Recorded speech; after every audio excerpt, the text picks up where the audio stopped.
Hey everyone, and welcome back to the channel. It's Son of a Gun Gourmet.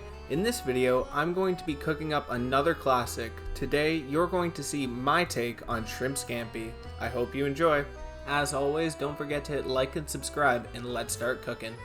Contrary to what the name suggests, shrimp scampi can be made with either shrimp or prawns, and for today's video, I'll be using prawns that have already been deveined.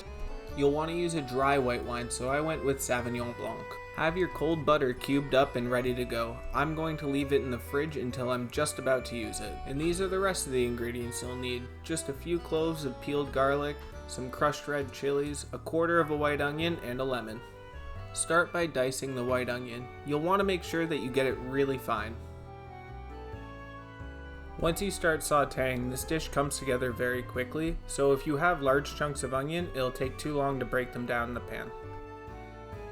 Another great ingredient if you wanted to substitute the white onion out for something would be shallot. It's also really good in this dish.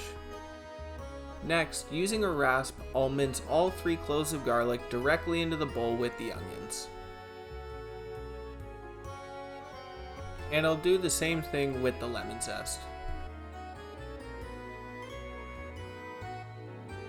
Once you've gotten the zest off, quarter up the lemon and de-seed it.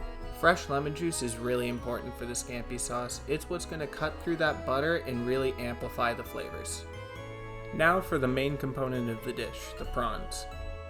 Like I said before, these already came deveined, so I don't have to do that step, but if you buy shrimp or prawns that haven't been deveined yet, that's the first thing you'll need to do.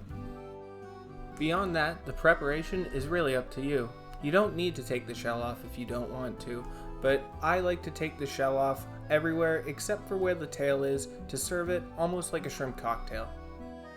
I almost have always served this as an appetizer or hors d'oeuvre for parties, so prepping it like this will help send the message to your guests that you've intended this to be a finger food. Once all your seafood's prepped up the way you want it, it's time to get everything into the pan. Start by sauteing your onions, lemon, and garlic in olive oil.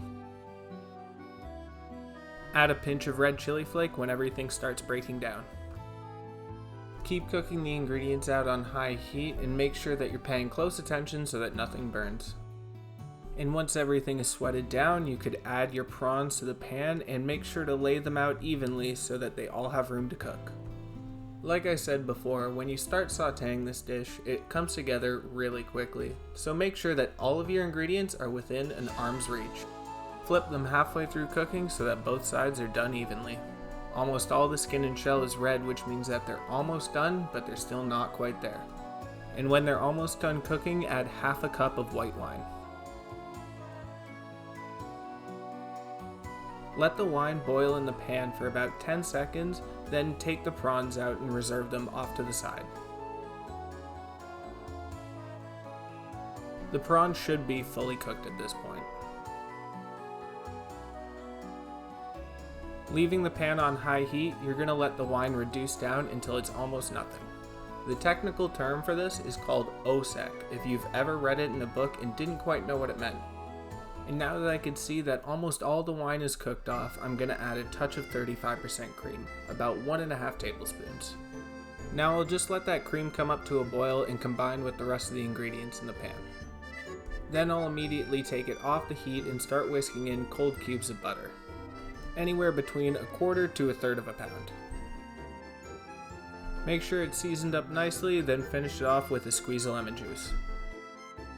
Add the prawns back into the pan and toss them in the sauce.